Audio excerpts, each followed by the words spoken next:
तो सबसे पहले हम शुरुआत करते हैं मेष राशि की। तो अगर आप मेष राशि के जातक हैं तो आप प्रभु श्री राम को लाल कुमकुम अर्पित करें, लाल चंदन उन्हें अर्पित करें, लाल वस्त्र उन्हें अर्पित करें। इससे आपके जीवन में सुख समृद्धि और सौभाग्य बढ़ेगा और आपको कठिनाइयों से बाहर आने की लगातार प्रेरणा प्राप्त होगी और प्रभु श्री राम के आशीर्वाद से आपके जीवन के अनिष्ट प्रभाव कम होने लगेंगे। साथ ही साथ अगर आपकी राशि वृषभ है तो आप प्रभु श्री राम को आप पीले रंग का पीताम्बरी अर्पित करें, साथ ही साथ केसर मिश्रित उन्हें चंदन अर्पित करें। इससे आपके जीवन में सुख समृद्धि और सौभाग्य बढ़ेगा और प्रभु श्री राम का आशीर्वाद भी आपको प्राप्त होगा, क्योंकि प्रभु श्री राम को प्रसन्न करने के लिए आपको राम धुन का जाप करना चाहिए, श्री राम जय जय राम का जाप करना चाहिए, जिससे कि प्रभु राम के कीर्तन से आपके जीवन में नकारात्मक शक्तियां कम होगी और आपके जीवन में लगातार सुख समृद्धि और सौभाग्य आपको प्राप्त होगा। तो चलिए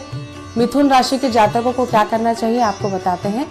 तो जो मिथुन राशि के जातक हैं उनको प्रभु श्री राम की कृपा प्राप्त करने के लिए केसर हल्दी से युक्त प्रभु श्री राम का अभिषेक करना चाहिए। साथ ही साथ उन्हें नए पीले वस्त्र अर्पित करके प्रभु श्री राम का चंदन के आभूषणों से श्रृंगार करना चाहिए। इससे प्रभु श्री राम की कृपा आप पर बरसेगी और उनका आशीर्वाद आपको प्राप्त होगा। लेकिन आप जो भी कार्य करें पूरे श्रद्धा और विश्वास के साथ करें, क्योंकि प्रभु श्री राम अपने भक्तों की माया मोह से प्रभावित होते हैं। उनका ये मानना है, प्रभु श्री राम ने कई जगह रामायण में ये बताया गया है कि प्रभु श्री राम को छल कपट नहीं भाता, क्योंकि जब विभीषण उनकी शरण में गए थे तो लक्ष्मण ने प्रभु श्री राम से कहा कि हो सकता है कि विभीषण हमारा कोई भेद लेने आया है। तो प्रभु श्री राम ने लक्ष्मण जी को बहुत ही प्रेम पूर्वक समझाया कि जो भी हमारे शरणागत पर आता है उस पे हमें स्नेह रखना चाहिए। तो अगर ये भी चीज हम अपने जीवन में अपना लें, अगर मर्यादा पुरुषोत्तम श्री राम की छोटी छोटी सी बातों को अगर हम अपने जीवन पे उतार लें तो हमारा जीवन में किसी भी प्रकार का कष्ट नहीं आ सकता। मेरा आप सभी से निवेदन है कि प्रभु श्री राम की भक्ति में अपने आप को लीन करें। श्री राम का नाम, राम के नाम से राम का नाम बड़ा होता है, हमने बचपन से ये सुना है। तो सीताराम का जाप करते रहें, इससे भी आपके जीवन में आपके अनिष्ट प्रभाव खत्म होंगे। साथ ही साथ अब आपको आगे बताते हैं कि कर्क राशि वाले जातकों पर इसका क्या प्रभाव पड़ने वाला है। तो जो कर्क राशि वाले जातक है उन्हें प्रभु श्री राम को प्रसन्न करने के लिए उन्हें सफेद फूल की, लाल फूल की माला अर्पित करना चाहिए, राम रक्षा स्तोत्र का पाठ करना चाहिए।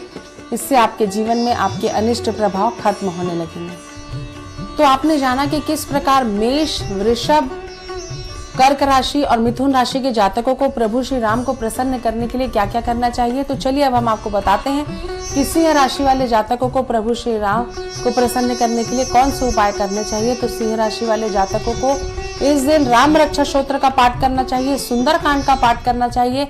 इससे प्रभु श्री राम का आशीर्वाद आपको प्राप्त होगा और आप अपने जीवन में अनिष्ट ग्रहों के प्रभाव से बाहर आएंगे, क्योंकि सूर्य देव की आराधना इस दिन आप कर सकते हैं, क्योंकि इस दिन रवि पुष्प, गुरु पुष्प, अमृत सिद्धि, सर्वार्थ सिद्धि योग है। तो इस समय कोई भी कार्य अगर किया जाएगा तो उसमें आपको सफलता अवश्य मिलेगी। साथ ही साथ अगर सिंह राशि वाले जातक संतान सुख से बहुत दिनों से वंचित थे तो आपको खुशखबरी मिलने की प्रबल संभावना मुझे बनती हुई दिखाई दे रही है। आपके कार्य व्यापार में भी आपको लगातार उन्नति होगी। तो चलिए कन्या राशि वाले जातकों को प्रभु श्री राम को ऐसा कौन सा उपाय करना चाहिए जिससे राम जी का आशीर्वाद उनको प्राप्त हो। तो कन्या राशि वाले जातकों को एक पान के पत्ते पर इलायची, लौंग और कत्था लगाकर भगवान श्री राम से ये प्रार्थना करनी चाहिए कि आपके जीवन में जिस भी प्रकार का कष्ट चल रहा हो उससे आप प्रभु श्री राम आपको निजात दिलाएं और उनका आशीर्वाद आपको प्राप्त हो। साथ ही साथ इस दिन आप 7 बार हनुमान चालीसा का भी अगर आप पाठ करते हैं तो इससे प्रभु श्री राम का आशीर्वाद आपको प्राप्त होगा। तो चलिए तुला राशि वाले जातकों को क्या करना चाहिए आपको बताते हैं। तुला राशि के जातक इस दिन गाय को हरा चारा खिलाएं, साथ ही साथ सुंदरकांड का पाठ करें, रामचरितमानस का पाठ करें, केसर मिला दूध की मिठाइयां प्रभु श्री राम को अर्पित करें, सफेद मिठाइयां प्रभु श्री राम को अर्पित करें, जिससे कि प्रभु श्री राम का आशीर्वाद आपको प्राप्त हो और आपके जीवन में सुख समृद्धि और सौभाग्य बढ़े। वृश्चिक राशि के जातकों को क्या करना चाहिए। प्रभु श्री राम को प्रसन्न करने के लिए चलिए आपको बताते हैं। वृश्चिक राशि वाले जातकों को आटे का प्रसाद भूंजकर उसमें तुलसी दल अर्पित करके प्रभु श्री राम को अर्पित करना चाहिए। उन्हें लाल पुष्प की माला अर्पित करना चाहिए और इससे उनका आशीर्वाद उनको प्राप्त होगा और आप अपने जीवन में अनिष्ट ग्रहों के प्रभाव से भी बाहर आएंगे।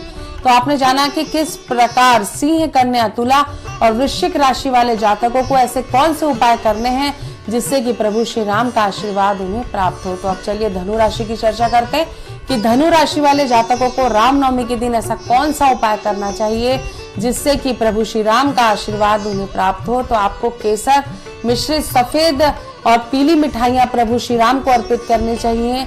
साथ ही साथ चंदन प्रभु श्री राम को अर्पित करना चाहिए। चंदन की माला प्रभु श्री राम को अर्पित करनी चाहिए। इससे आपके जीवन में गुरु ग्रह से संबंधित अगर कोई भी दोष चल रहा होगा तो उससे आपको निजात मिलेगी। आपकी संतान के जीवन में अगर कोई समस्या चल रही है तो भी आपको समस्या का समाधान मिलेगा। और जिन युवक युवतियों का विवाह नहीं हुआ है उनके विवाह के योग मुझे बनते हुए नजर आ रहे हैं। तो चलिए अब चर्चा करते हैं कि मकर राशि के जातकों को ऐसा कौन सा उपाय करना चाहिए जिससे कि प्रभु श्री राम का आशीर्वाद उनको प्राप्त हो। क्योंकि प्रभु श्री राम का आशीर्वाद जिस व्यक्ति को मिल जाता है या प्रभु श्री राम का हाथ जिस व्यक्ति के सर पर आ जाता है उसका कोई भी बुरा नहीं कर सकता। क्योंकि मेरे आराध्य प्रभु श्री राम की भक्ति ही ऐसी एक भक्ति है जिसमें भक्त लीन हो जाता है और अपने आराध्य प्रभु श्री राम, माता सीता और हनुमान जी के प्रेम में वो अपने आप को खो देता है। तो आप सीताराम सीताराम का जाप करें। साथ ही साथ मकर राशि वाले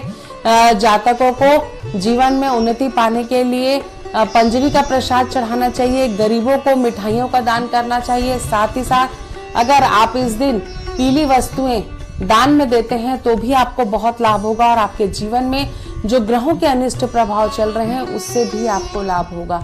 हमारे जीवन में जो भी ग्रहों का प्रभाव, दुष्प्रभाव होता है वो हमारी जन्म स्थिति से ही हमारे जीवन में विद्यमान हो जाता है और मृत्यु के अंतिम क्षण तक उन्हीं ग्रहों के प्रभाव से हम प्रभावित होते हैं। और उन ग्रहों के प्रभाव से और हमारे कर्मों से जो भी हमारा भविष्य निर्धारित होता है उन्हीं का परिणाम होता है कि हमारे जीवन में सुख और दुख साथ साथ चलते हैं। सुख के पहले दुख और दुख के बाद सुख आता है। तो अपने जीवन में अनिष्ट प्रभाव से बचने के लिए ये जरूरी है कि ईश्वर की कृपा, एक अदृश्य शक्ति का आशीर्वाद हमें प्राप्त हो जिससे कि हमारे जीवन में किसी भी प्रकार का कष्ट ना हो और प्रभु श्री राम के आशीर्वाद से हम इन कष्टों से बाहर आ जाएं।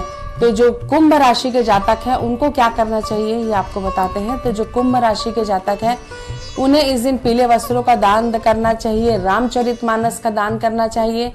धार्मिक पुस्तकों का दान करना चाहिए। इस दिन आप रामायण, रामचरितमानस, साथ ही साथ सुंदरकांड, हनुमान चालीसा के पुस्तकों का, धार्मिक पुस्तकों को दान करें। गरीबों असहायों की मदद करें। गरीबों को भोजन कराएं। इससे आपके जीवन में ग्रहों का अनिष्ट प्रभाव दूर होगा और आपके जीवन में सुख, समृद्धि और सौभाग्य बढ़ेगा। तो चलिए मीन राशि के जातकों को ऐसे कौन से उपाय करना चाहिए जिससे कि आपके जीवन में सुख, समृद्धि और सौभाग्य बढ़े, ये आपको बताते हैं। मीन राशि वाले जातकों को मूंग दाल का हलवा बनाकर प्रभु श्री राम को अर्पित करना चाहिए। तुलसी दल जरूर डालना चाहिए क्योंकि विष्णु भगवान बिना तुलसी के कोई भी प्रसाद ग्रहण नहीं करते हैं। प्रभु श्री राम भी भगवान विष्णु का अवतारी हैं। इस दिन अगर आप प्रभु श्री राम को मूंग दाल का हलवा या पीली चीजों का, मीठे चीजों का भोग लगाते हैं तो आपके जीवन में अनिष्ट प्रभाव दूर होता है। साथ ही साथ अगर मीन राशि वाले जातकों के जीवन में उनके विवाह में कोई समस्या चल रही है तो आप ये उपाय अवश्य करें। आप इस दिन पीली वस्तुएं दान में करें। सुहाग की सामग्री माता सीता को अर्पित करें। आप हो सके तो 9 सुहाग की सामग्रियां, 9 प्रकार की सुहाग की सामग्रियां माता सीता को अर्पित करें और माता सीता को अर्पित करने के बाद अन्य सुहागन महिलाओं को ये सामग्री बांट दें।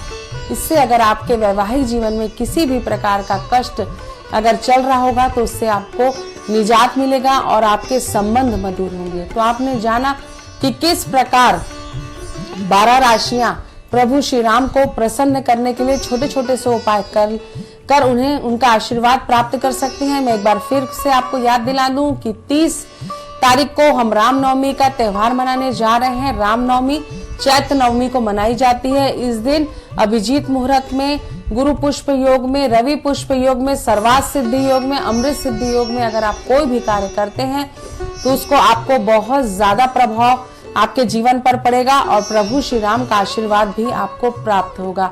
तो हम सभी को रामनवमी के दिन राम धुन का जाप करना चाहिए, श्री राम जय जय राम का जाप करना चाहिए, ओम राम रमाय नमः का जाप करना चाहिए, श्री रामचंद्राय नमः का लगातार 108 बार जाप करना चाहिए।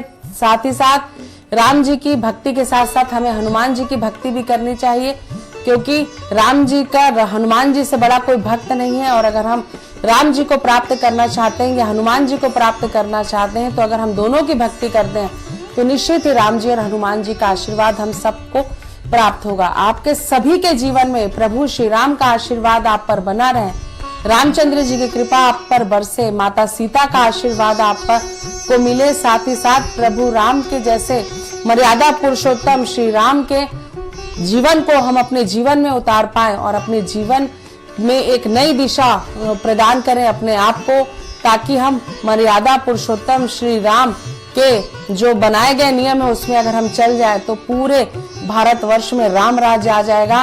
राम जी के रूप का स्वरूप का जितना भी वर्णन किया जाए वो कम है, क्योंकि कहा जाता है कि रामचंद्र जी का नाम ही इतना बड़ा है कि उनके नाम लिखने से पानी में पत्थर तैर गए थे।